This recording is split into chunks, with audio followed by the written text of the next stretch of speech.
Hi there, Elena here, your mommy tantrum specialist. And I'm already laughing because this episode is going to be so cool, so juicy. We will talk all about jealousy. Jealousy. So jealousy between your children, siblings, jealousy, maybe, hey, you with your brother, sisters, maybe. And jealousy, are you tracking any jealousy between your husband and your children? Like since you became a mom, is it that your husband, partner started fighting for attention, feeling like, oh, I'm not important anymore? And how come, yeah, they get all your attention and energy and love and I don't get anything? Nah. So all about jealousy. Are you ready for this juicy conversation? Let's dive in then. So first of all, for the kids, from the kids' perspective, this is one of the key mental fitness foundational strategies. Whenever you see something happening in terms of relationship dynamic, like between you and somebody else in the relationship, something is not feeling right, or if you see other people, including your kids or your kids and your husband, having dynamic that is not really healthy, not happy, not calm, then the first step you want to do is empathy. The moment you're able to calm down, not yell, not take it personally, not get all of your, I'm not going to use any bad words, but all of your past baggage triggered, which is everything I talk about in this podcast. There's always some trauma lurking in the background. So if you want to go on that tangent, go and listen to some of my previous episodes. But yes, there is usually a trauma behind from your own childhood. Once that is cleaned up and you're able to stay calm and you're able to observe all of these like conflicts, misunderstandings, all of these triggers in relationship dynamics with other people or among themselves, then you're able to see calmly what it is. And the first step is empathize. So first, before you try to be understood and you get them the message like you're wrong and this is why, you stop that and you first empathize with them. And if we talk about jealousy, like the best example I can come up that you can really feel what your kids feel when they are jealous. Imagine this. If you're married or if you have like a one stable partner you live with, imagine your partner, your husband would come home one day and say, look, darling, I love you so much. And there's a new woman coming and she will be living with us and we will be sharing our bed with her and you better share your clothes and all your toys with her. And like, sorry, I'm not going to have so much time for you anymore, but that doesn't mean I love you. I still love you so much. And no, it's not that you're not good enough or that you are not enough for me to have just one wife. But why not have more? My heart is so big, our home is so big, and you're going to have so much fun together. You will be best friends for life. Like, isn't that a great idea? How would you feel? How would you feel if your husband came one day home like this, telling you this amazing news that you should be so excited about? Would you be? Well, imagine this is exactly how it feels to your firstborn the day you announce the happy news that there is another baby coming. This is exactly how it might feel. And they might be excited for a while because they're thinking if they're too small, they're thinking, well, I'm going to have another toy to play with. And then when we are fed up with it, we will just put it away like all my other toys. And I will have you just for me, mommy, again, right? Maybe that's why they are so excited before the baby actually arrives and you get to the daily routine. And I don't have to tell you about it. But you see, from the place of empathy. And I'm not saying, no, don't have the second child, or it's your fault because you had the second and third and fourth. No. Don't get triggered by that. I didn't say any of that. I'm just saying the first step is empathy. Before you try to push on all of your reasons why this is great and why you now wait while I feed your little baby brother or sister because you're the big one, you have all like, you're smarter than this and you can wait. No. just feeling to how it's probably feeling to them. I'm not enough. There's not enough love and attention for all of us. I used to be the only one. I used to be the prince or the princess, and I'm not anymore. So what's wrong with me? This is where all the jealousy is coming from. This is where all of the clingy, like for your attention in a positive way. First, they usually try in a positive way. Like the girls, I'm the firstborn. Okay, my brother was born a year and a half later. So my survival coping mechanism, my strategy was to become the good girl, which then automatically put him, because the good girl, the good child place was already taken. So it automatically pushed him into the bad boy position, right? And this is a dynamic that we were fighting with until our adult age, right? Because this is something that stays stuck with you. So first of all, think about it. Is this how you grew up, or were you the only child? Was there somebody else, even if you were the only child, was there somebody or something else where you felt like you had to fight for your mother's or father's attention? Whomever you felt like you needed the most, and they were not there for you because they were busy being with somebody else. Okay. This would be the first clue and the explanation why, without any guilt, any shaming, any finger pointing, but why you have not been able to support your children through this transition, or your firstborn and your husband through this transition. Because there's a part of you who agrees with it. Like, you're right, I don't have enough attention for everybody and everything all of the time. I don't. So you have to wait. You're not my priority right now. The baby is. This is the message they are getting, and that's why, and it's so painful for them. That's why then they act out and they're jealous to at least catch your negative attention. So if they cannot have it by being the good girl, like I was doing, trying to like please my mom and anticipate all her needs and do things in advance, help her out so that she would have less things to do, so that then hopefully she would have more time for me, and she would be less likely to yell at me even if I make a mistake, because I would have already got this credit of doing so much in advance for her that maybe she would just like see me for a second while she was busy with my brother. Okay. I will pause here because this might be triggering a lot for you, and I know. Again, not doing that to make you feel guilty, not doing that to finger point at your parents either. I honestly believe, and I'm convinced 100%, every parent does what they know is the best. They, like, nobody does that to intentionally screw up their kids, right? We don't do that. Your parents didn't screw you over like intentionally.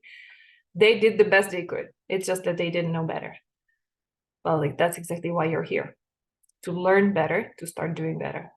Okay, so having this awareness now, what is it that can be done differently that might have a more positive effect? So first of all, now that you understand where it's coming from, you're realizing that it is, and you already knew this. This is a no-brainer. Your child is jealous. They feel they are not enough for you.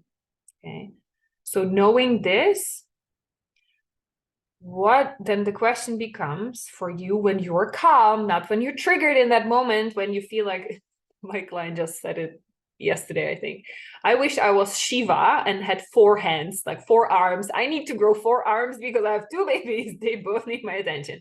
Well, in those moments when you're triggered and you feel like you need 4 arms, the answer is not going to come to you.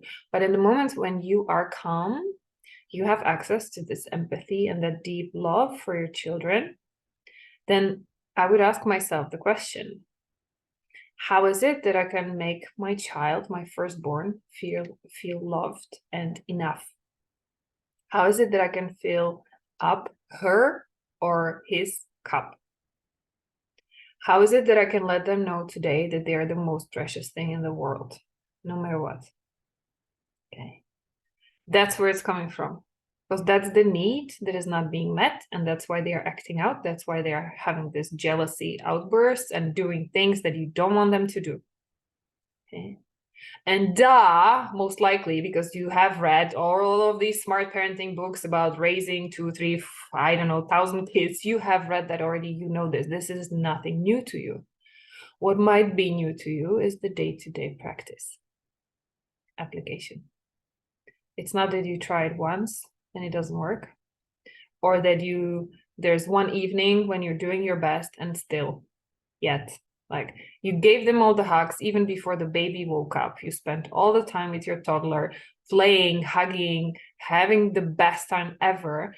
And then the baby woke up and like your toddler becomes a monster, jealous monster again, even though you just spent like 2 hours playing together.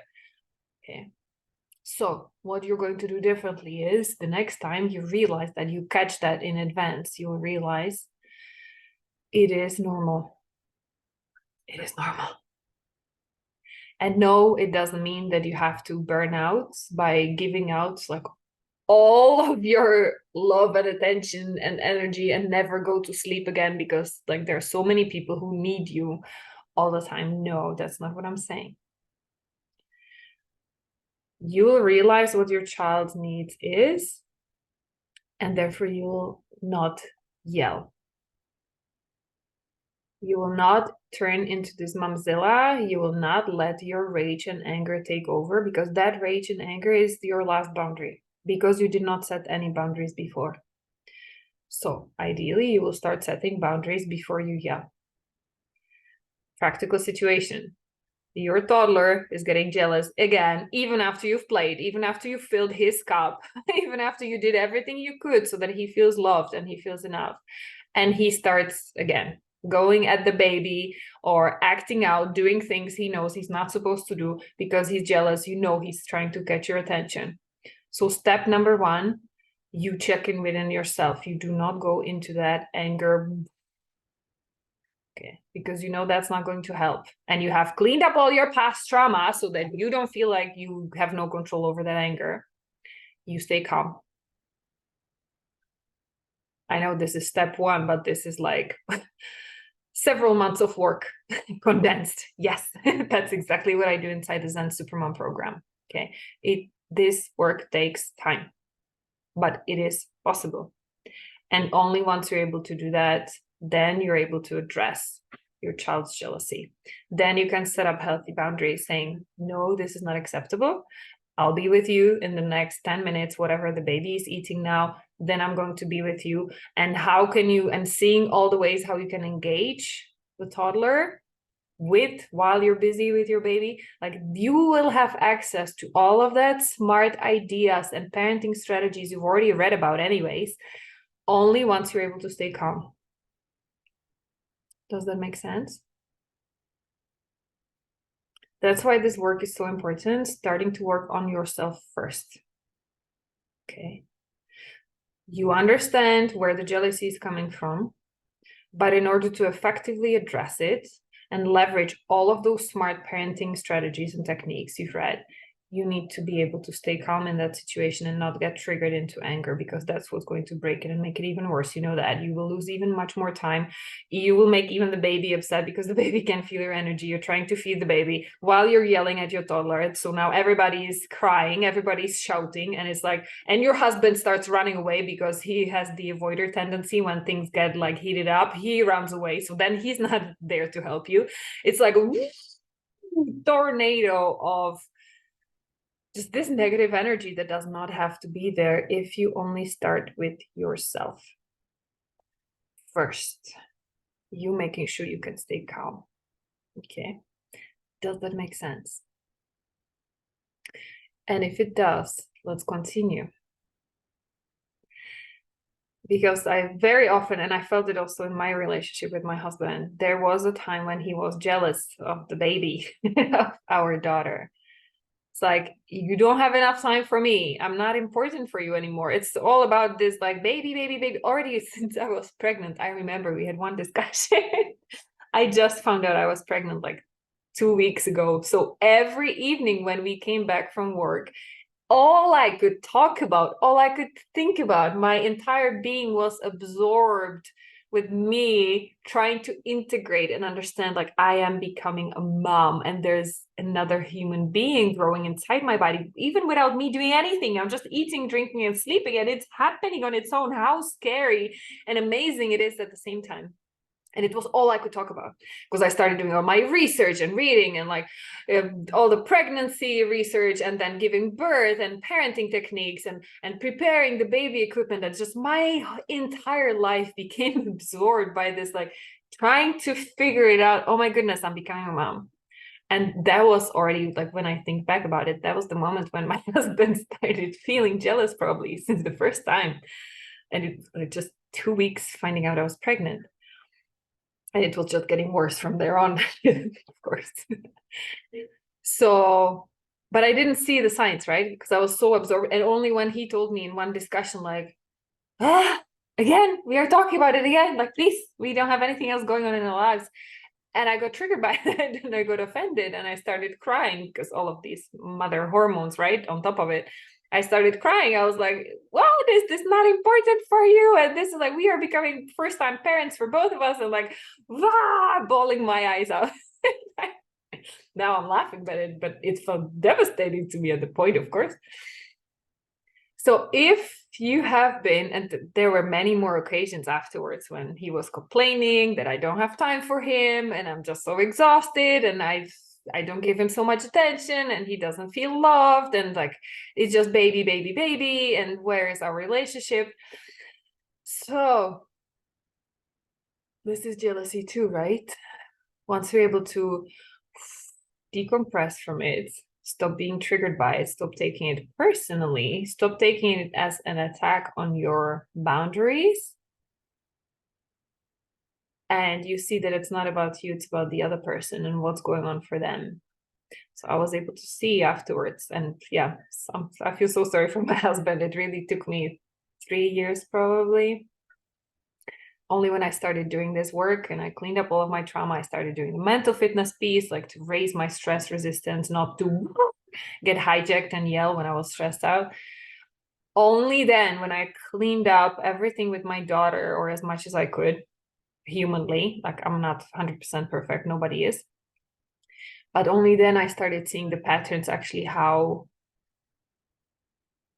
not in parallel, but how similar it is to what my husband is going through. It was a jealousy as well. It was him feeling not good enough, not needed anymore. Like, he helped me become a mom, and since then, like, I was running on my own. I didn't need him for it to get love. I was getting all the love from my baby girl, right? So he felt left out, and it is very common, right?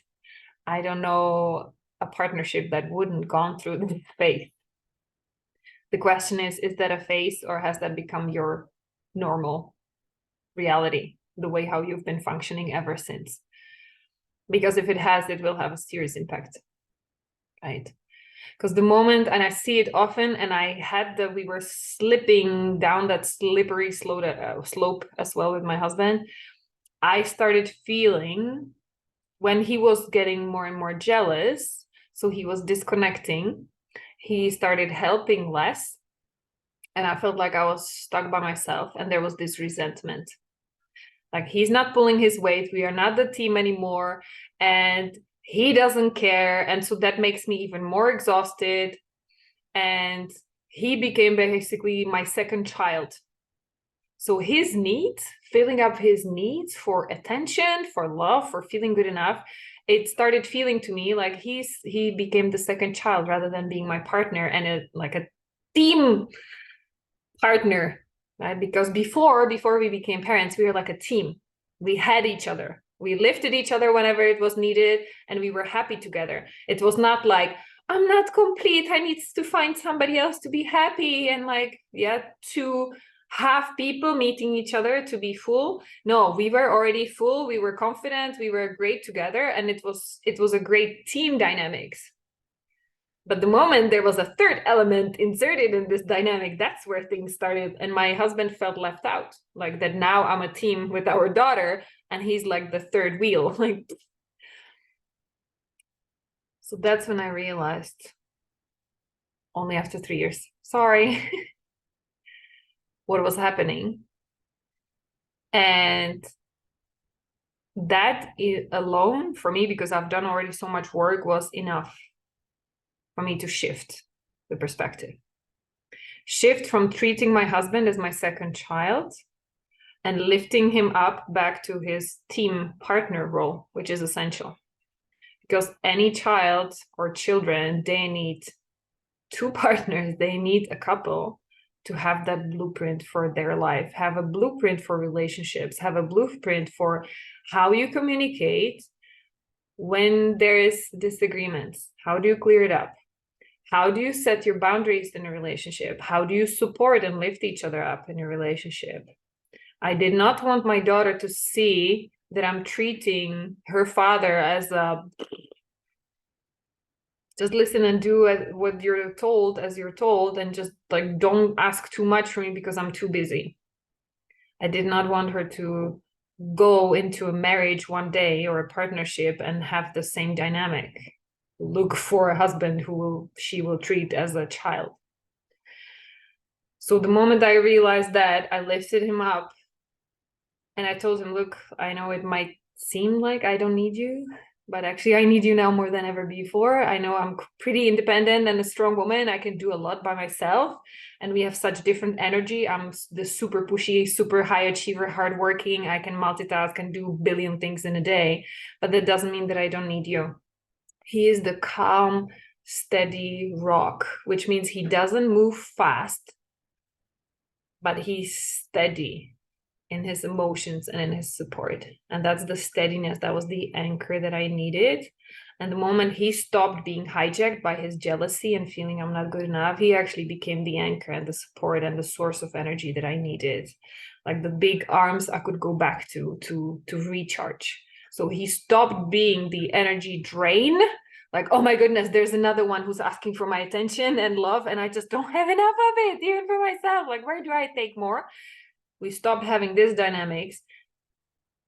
I lifted him back up, reminding him that he's now even more important than ever, and that I'm missing our team, and that let's get that vibe, the team vibe back, that partnership. And the moment I started like feeding back into the partnership and treating it this way, stopping treating him like a child, but treating him like a partner, essential partner for the success of this family, that's when it all shifted. Okay. So your situation with your husband or partner might be different. Maybe you're a single mom, but maybe this is why. Like maybe this is because I can see it. If I wouldn't have done all of this work and all of my hyperachiever pusher, I would just roll over my husband. I would be like, you know what? You're not here to help me out, so just get out, because I can do it by myself. And it's even better if I do it by myself, because then I have this one thing less to take care of. Like, I don't need you to be a burden. Just get out. I'm going to go and roll by myself. It could have gone that way. I don't even want to think that way, because I don't want to go there. But it was one of the possible scenarios if things would be getting worse and I would not pay attention enough to that. And I wouldn't have done all of this work to have this ability to, instead of getting angry at him, seeing what is it that he really needs? Why is it that our relationship dynamic changed? And what can I do to help him come back up? Okay. So we went to a lot of places today, sibling rivalry, but also jealousy of your husband feeling left out and how that impacts your relationship and your entire family. Don't get fooled. This has an impact on your kids as well. They're watching your every interaction, verbal and even more so non-verbal, energetic interaction with your husband or your spouse, or how you talk about your ex, what your relationship is. It is becoming their blueprint. That's what they will consider is normal. That's what they will consider family and love is, and relationship is about. They will be looking for the same in their lives. Okay. So maybe one last tangent related, but not directly. If you have an unhealthy dynamics in your partnership right now and you feel it's gone beyond the point of repair and you're just staying in it just for the kids, please no, think twice. They are learning from you every day, every moment, every fight they see. And God forbid, even if there's like violence, Please know. Your daughters, your sons will repeat your mistakes. No matter what you tell them, they will do what you do. They will do what you and your partner are doing. Please. Okay. This is my last preaching moment because I see it now very often in my practice. Lots of abusive, violent relationships. And the kids they will take it on. No matter how hard you try to protect them from that, not see that, try to put your fights behind the closed doors, they can see and feel everything. So either make that commitment, either clean it up or leave. I know. Maybe a tough message to end it with, but it is important. So I'm happy you're getting the help you need. I'm happy you're starting to think about it. I would love to hear from you. If you have any aha moments, then let me know. If you're still doing this as your DIY project, trying to figure it out by yourself by reading and listening to podcasts and learning about trauma and learning about parenting, then go have your fun. There's almost 40 episodes of this podcast and there are billions, gazillions of others. Go have fun. Just watch out that you don't go too deep in that rabbit hole, just having intellectually amusing your brain, but actually not getting the full transformation that you need, because this is about implementation. And sometimes if your own trauma from your own childhood, your own past, from your own past relationships have been deep, you have not healed your trauma, maybe that's what's still kicking in your butt, please reach out to a professional like me or like thousands of others, therapists, trauma specialists online. Go get the help you need. You cannot do everything through a DIY approach, okay? Even the best therapists and coaches, ask them. They have their own therapists and coaches. There are some things you cannot do for yourself, even if you become like a super specialist. It's like brain surgeon cannot do a brain surgery on their own brain. I cannot go and heal the deepest core wounds and traumas that I have from my childhood. I cannot. Because you have to turn off your brain to go there. It's not in your brain. If it was, you would have already figured it out. So if you feel like there are still remnants of it kicking you in the butt, please go get the professional help. Okay? Wishing you a calm, peaceful day with lots of love all around you. And if you catch any jealousy, I hope that now you have a different framework, a different shift of perspective. What might be another way of treating it? Sending you lots of love, Supermom. Bye.